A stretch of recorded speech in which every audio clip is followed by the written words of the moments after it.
over 4 million Gen Zers are jobless, and experts are blaming colleges for worthless degrees. I'm starting to think that my college degrees have been a waste. I just graduated from community college with my dance degree. So today we're going to be talking about people who believe they got useless degrees in college. This has definitely grown in popularity to talk about with the difficult job market we've been in. Adding on top of it, these student loan debt repayments are going to start back up again when there are an increasing amount of people that have jobs that cannot pay for their bills on top of the student debt or don't have jobs at all right now. We're going to be taking a look at a lot of aspects of this because I think there's several different issues. Some people are getting degrees that honestly seem to be made up and no real possibility of getting a job in the real world, but others did get degrees that were once told to be very good, very lucrative in the future, and now everybody got them and it's oversaturated, so they're stuck in the same boat. We'll also be going over the college system as a whole when it comes to classes and how to lower your cost if you do want to graduate with the least amount of debt as possible. We also have some comments from you guys with your experiences from previous videos, so if you want to be featured on a future video, leave it in the comments down below. But we're going to jump into one that I honestly hope is bait for engagement, but I don't actually think it is, unfortunately. Tell me why I went to a fashion business school. Here's my degree. I went to a fashion business school and I cannot even get a job that makes more than $17 an hour. I work for big brands. Like, I have experience working for luxury brands. I have multiple internships under my belt. I'm very smart. I'm very capable. And literally none of these places are hiring. Every single job, especially where I'm applying to in Manhattan, because it's the fashion capital of the world. I'm like, if I'm going to go anywhere, it's going to be Manhattan. I cannot get a job that pays more than like $17 an hour. Like, am I gonna be poor forever? Like, I'm just like, I can't. And people are like, just keep applying. I'm like, I've been applying every single day doing hundreds of applications. I'm about to call my school up and say that this degree that I spent 4 years trying to get, 4 years, was a waste of money.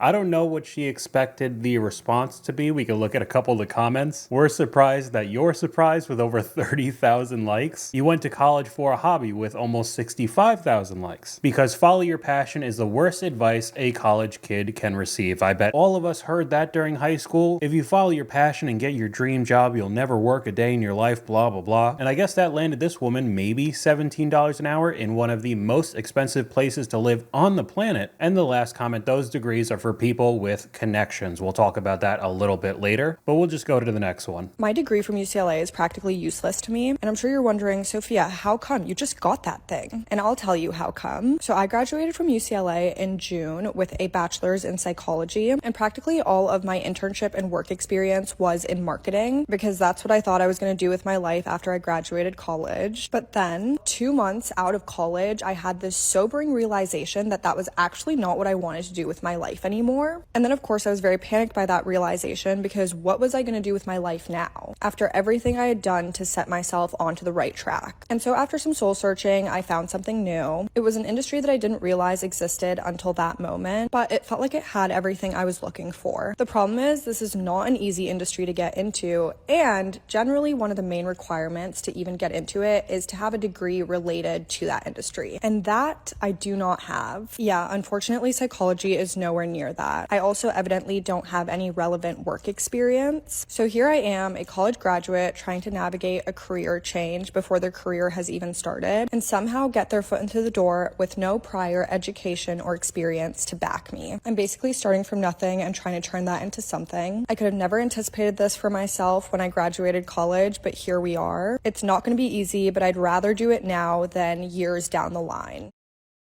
Okay, so there's a few things to talk about. One right off the bat is one of the top comments in this video. You never really said what you wanted to do. I thought that was odd. She talked about her bachelor's degree, but then the new field she wanted to go into never actually explained it. The other thing is that there were 0 red flags for your at least 4 years worth of schooling for your degree. It's 100% what you wanted to do, probably got into a good amount of debt because of it. And then 60 days after the graduation, you realized that it wasn't what you wanted to do. So what's the plan if this happens again? This new mystery industry she wants to get into now. Basically starting from zero, possibly having to get another degree, put yourself in even more debt. What if you go through all of that again and you don't like it also? I know people have issues changing their majors while they're in college because the difference between high school and a 4-year university is huge. So when you're 16, 17 years old, you may think you want to do this specific field for the rest of your life, and then you get a year into it and you think that, this sucks. After 4 years of working towards that degree, that's when you realize that it was all a waste? I don't know. She never talked about her debt in this video, so hopefully that means that she's possibly debt-free. I know a majority of people in similar situations are not. I highly doubt that there were 0 red flags throughout your entire schooling career.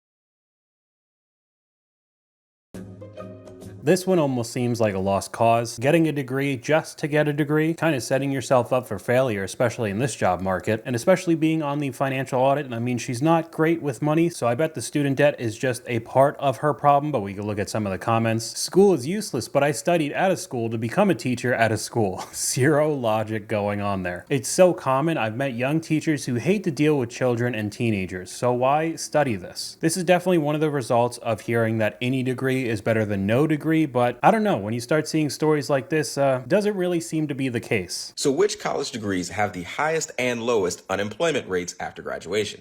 The majors with the highest unemployment rates are art history, liberal arts, and fine arts, with their unemployment rates hovering around 8% each. And that's not the worst part of it, because if you look at the other side of the chart here, you'll see that they have pretty high underemployment rates too, which means that people are completely capable of doing more advanced level jobs than the jobs that they're getting hired for. But the 4th place degree with some of the highest unemployment surprised me, and it's aerospace engineering. At first, I always thought that any sort of engineer coming out of college would have really good employment outcomes. But when it comes to aerospace engineering, there's really only a handful of companies that these people can actually go work at. And depending on what's going on in the industry at the time, it may be harder for them to actually get hired. And number 8, physics surprised me too. And I guess if you go and major in physics, I don't really know what it is that you will do with that degree beyond being a physics professor, because I don't know how physicists really become successful, because it's not like you hear about a new theory of relativity every day. So some of the degrees on the list are probably not too surprising to many, but whenever you hear somebody having a degree in physics or aerospace engineering, you think that is immediately big bucks, because that is a pretty serious major. But if you don't take a look at the potential jobs before you get that degree, you could be stuck in a very similar situation with art history and the liberal arts, fine arts, all of that. But I guess you do need one of these degrees even to work at a fast food restaurant. We have a comment from one of you guys. A friend manages Chipotle. He said they're only hiring people with college degrees now. If that's not a bad sign, I don't know what is. People hate to use the economic R word, but how can we ignore all the signs that this is a recession? So it's not all bad. I guess you could start working at Chipotle even though you went through 4 years of studying. But going back to some of the surprising unemployment problems with degrees that you think would do really well, we have a whole list of the least regretted degrees, a lot of the engineering, same thing with computer science, just a long list that almost every one of them make around $100,000 a year until you look at the comment section. Psychology is the most regretted degree. Wrong. Petroleum engineering is often regretted since it's too niche, and oftentimes chemical engineers also apply to their jobs. I did civil engineering and I regret it. Information systems mentioned, anyways, I did it and regretted it. Regretting computer science right now. There are tons of these comments. So even when we're talking about degrees with jobs that are supposed to have good pay, it almost seems like it comes down to one thing in this job market. If you think your degree alone is going to get you a job, you're fried in this job market. Unless you went to a top 20 school and did extremely well, then maybe you can submit an application and expect an email back. But even then, some kid who went to some no-name school, but his dad is a client at JP Morgan, is gonna get 10 emails back from recruiters before your resume even gets past the automated system. I know it sucks. You're probably thinking, I'm putting in all this work, I'm getting good grades, I'm paying for college, I should be able to get a job, right? Wrong. You have to move different nowadays. Getting a referral isn't an option anymore. It's mandatory. So where do you get these referrals from? You go on LinkedIn and find people that went to your same college or are in some same activity that you're doing. And this is very important. Do not message them on LinkedIn. Find their work or personal email and email them. They're way more likely to respond to it because they check their email every day. So on top of doing everything you're supposed to do to get that specific job, now you're also supposed to use LinkedIn, which is job social media basically, and hound either strangers or possible acquaintances that went to the same college as you to get a referral to get that job. I mean, it's starting to sound insane, and I know that networking isn't a brand new thing that just came out, but I mean at this point, all the steps you have to do just to land a job seems to be a little bit over the top, and LinkedIn has its fair share of problems. We've gone over it a few times with the LinkedIn influencers and just how everything works there, the ridiculous posts. It's almost like doom scrolling on Facebook now. It's a very odd site, but we could take a look at one of the degrees that was supposed to be really lucrative to get, but within less than a decade, it's become very oversaturated. A degree in software engineering is not what it used to be. 4 or 5 years ago, when your great aunt asked you what you were going to major in college and you said software engineering, and she replied, oh, you'll always have a job with that major. My husband helps a lot of recent college grads land roles in tech, and what he's seeing over and over again is engineering students transitioning to something like tech sales. What degree is completely useless in 2025? Computer science. I've heard bad things about computer science. Art degrees. I want to say any degree. What degree is completely useless in 2025? Communications. Me, I think like political science. Communication. Bad to say, but probably computer science. Any degree can be useless. Any degree can be really helpful. I don't think any degree is completely useless. I think it's how you use it. I don't know too much about the last one because we're going to see some degrees that just kind of look like you would do it for fun, but you're also paying 5 figures to do so. But more and more people are starting to realize that the tech sector isn't as good as it once was, but we could take a look at a conversation in the comment section. Hot take, there are no useless degrees. People just don't know how to market themselves and make it work. Then somebody replies, hot take, oversaturation exists. If the supply is greater than the demand, you won't find a job no matter how good you market yourself. If you're narrow-minded and only looking for a job based on the title of the degree, for example, you could use history degrees for the corporate world, teaching jobs for copywriters, etc. But then the reply to that, sure, you could pivot, but that proves the point. Yeah, if you've abandoned your field entirely to find stable work, then the degree didn't align with the market demand in the first place. That makes more sense to me. How many people are we seeing now with specific majors that did end up getting a job in a completely different field? Basically no reason to go to school in the first place. And unfortunately now with tuition costs, that means 5 or possibly 6 figures worth of debt that could have been avoided. And on top of the student debt payments starting up again, it seems like a huge waste for a lot of people. We have another comment from one of you guys. I have a business analyst degree and a master's in data science, and I'm currently applying for childcare jobs. It's impossible to find a job, and I regret going to school for nothing. I will admit some of the degrees that schools offer are just completely useless, but on the other side of the coin, there are still people that take them apparently, because if nobody went for that major, they wouldn't be offering it again. Here's a perfect example. Absolutely useless college degrees, part 13. Dance. This is at Western Washington University. So the core classes all seem to be about dance. And I'd assume these higher level classes that all have the same name just progressively get more difficult. And you only need a C- in these classes, really high standards there. But they can't tell you what job you'd get with this degree after you graduate. But you'd be educated about the field of dance through a liberal arts focus. Jeez. I just graduated from community college with my dance degree. Full bachelor? No, I got an associate's. Associates in dance? Yeah. And what are we gonna do with that? Yep. Mm-hmm. Okay, that's cute. Well, you know, it's the whole thing. It's like, fine, you know, go after your passion and everything will work out. Who said that? I guess myself, yeah. That's a lot of what we heard earlier in this video, going after your passion. And again, we could all sit and laugh at these ridiculous degrees that colleges will offer, but I guess some people still end up taking them and they're surprised that they can't find a job in that field. On the other side of the coin, I've talked about it too with my own experiences as well. How many people were just told over and over again when we're 16, 17 years old that you absolutely had to go to college, you had to get some sort of degree because then you'd be ahead of so many other people. Don't worry about all the debt that's piling up. As soon as you graduate, you're going to be able to get a job with that degree and then make way more money than anybody else, and it doesn't really seem to be the case anymore. I always find it funny that people like to criticize others for doing a quote-unquote useless degree when literally from the ages of 14 to 18, and I remember being told this, by the way, I remember being told as a 14-year-old girl that you have to get a degree, it doesn't matter what the degree is, because you will automatically be paid a better wage. That if you don't do a degree, you'll just end up working in McDonald's. Most people I know did a degree that actually is supposed to lead to employment, and that the end goal was the job in that related degree field.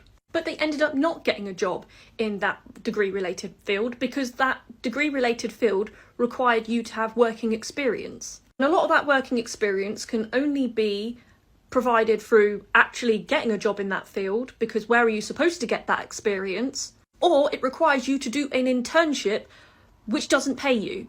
And let's say if you do end up doing an internship, that is not considered to be enough experience. So people end up getting into a job that is completely unrelated to their degree. They end up being really unhappy because that's not the life that they saw for themselves. That's not the life that they want for themselves, but they kind of just have to suck it up and deal with it because there really is no other way. And whenever we see videos like this talking about these problems, the comments are almost always the same. You should get into some sort of trade. That seems to be the new easy answer for everybody. And while I don't disagree, I know that there are way more people retiring, getting out of the trade. So there are plenty of job openings right now. What happens if everybody actually does switch? In the next 5 or 10 years, the trades could possibly switch into the next tech degrees or CS degrees, business degrees. The exact same things that were told to us. You could get a really good job and then it's oversaturated. Then a whole bunch of people will think that you're dumb that you got into the trade. So did everybody else. This next sector is the one that you should have done. And the cycle just keeps repeating over and over again. We have another comment from one of you guys. College degrees are basically like high school diplomas now. When everyone has one, they're basically worthless. But everyone owes the government for those worthless degrees. So they're doing pretty good. Why do you think there hasn't been any widespread change? It's really all about money at the end of the day. And if you could squeeze out $50,000 or $100,000 per person who's going into college, why would any one of these companies or the government ever want to change it? Even if your major is worthwhile for what you want to do, the amount of money you have to put into gen ed classes that you most likely would have learned about in high school already is unbelievable. The majority of our time in college is spent on irrelevant material.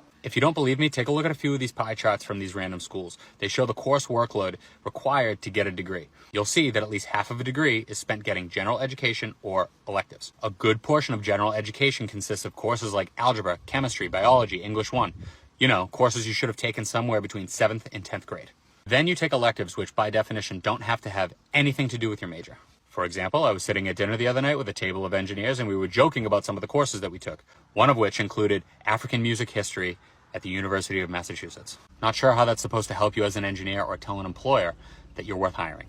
Then on top of that, you have to consider how many major focused courses are actually major focused. But you absolutely have to take these classes or you won't get that degree that possibly would be worthless now because of oversaturation or just lack of jobs in the first place. I am glad that more people are starting to wake up to this, especially the younger generation about to go into college. It doesn't really help too many of the people who already went through it and are now in a terrible job market, but here are at least some things to lower your bill if you do decide to go to college. I don't think college is as worth it as it used to be. If I were looking at going to school right now or getting an education, I would choose not to go. Getting into that much debt for an education that isn't even going to put you ahead of other applicants for entry-level jobs just isn't worth it to me. I think a lot of Gen Z are starting to catch on to that. For starting over now, I would be looking into either community college, online courses, or just self-education. Paying for traditional college education doesn't give you the value that it used to. You can self-educate and start your own business for little to no debt. If you can afford to go to college and pay $100,000 to go to school, I absolutely would. The problem is that there's just no guarantee you're going to get a job right out of college, and a lot of people are unemployed for like a year after they graduate. And that's just not the way that it should be. Self-education, online courses, investing, figuring out how to use your money wisely is the better move. I think four-year colleges are going out of style. There are so many better ways to use our money, and college is not one of them.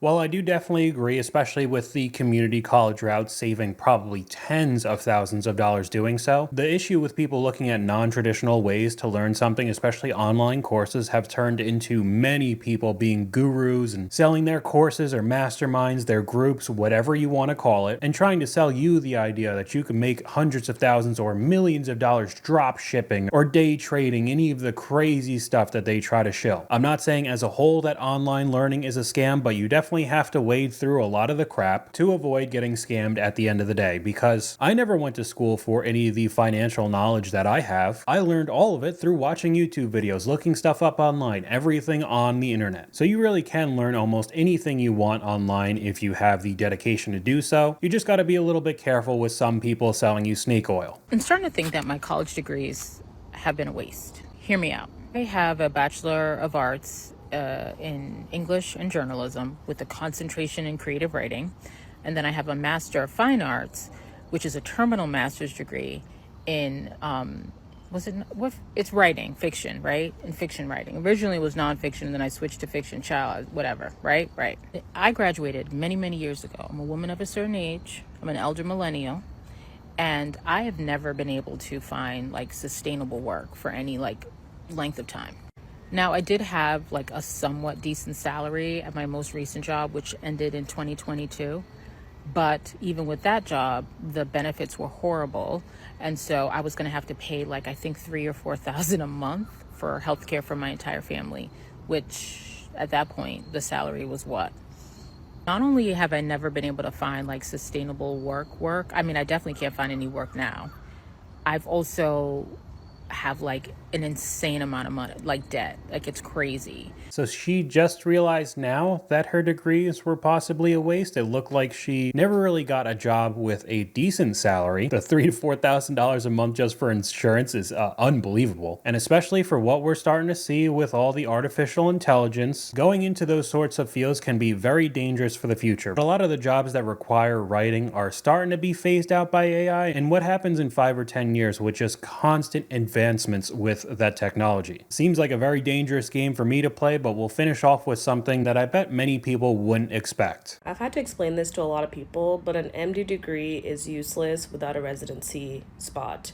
So people think that once you go to medical school and get your MD degree, you're officially a doctor and can be a doctor, but you have to go to residency training. And residency training is where you get trained in a specialty of your choice.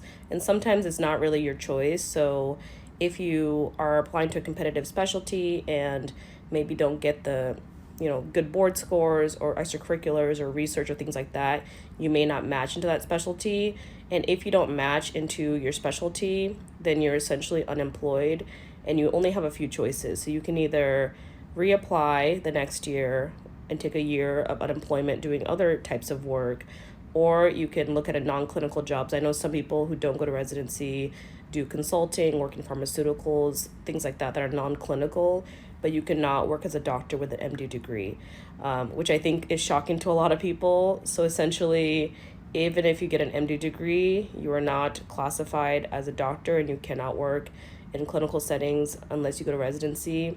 And some unfortunate people never match and never work as a doctor because of this. Could you imagine going through all of that school and still not becoming a doctor? And we've talked about residency maybe a week or two ago with someone's experience. They were making, I believe, $15 an hour at the end of the day while they were doing overtime. I believe it was like 65 hours. And looking more into it, residency takes anywhere from 3 to 7 years depending on your specialty. So going to a 4-year university, racking up debt there, then going to med school and racking up way more debt on top of it, then doing residency again, basically losing another several years of your life, I mean possibly 7, while making as much money as a McDonald's employee to become a doctor. Seems absolutely insane to me. I know if you go through all of it, of course you're going to be making a ton of money, but still pretty shocking to think about how much time it takes, and this is all doing everything perfectly. You make any sort of mistake and it just takes even longer. So that's all I got for you guys today. Let me know what you guys think in the comments down below. YouTube thinks you'll like this video popping up on screen right now, but hopefully you guys enjoyed this video. If you did, please leave a like, and I'll talk to you guys later.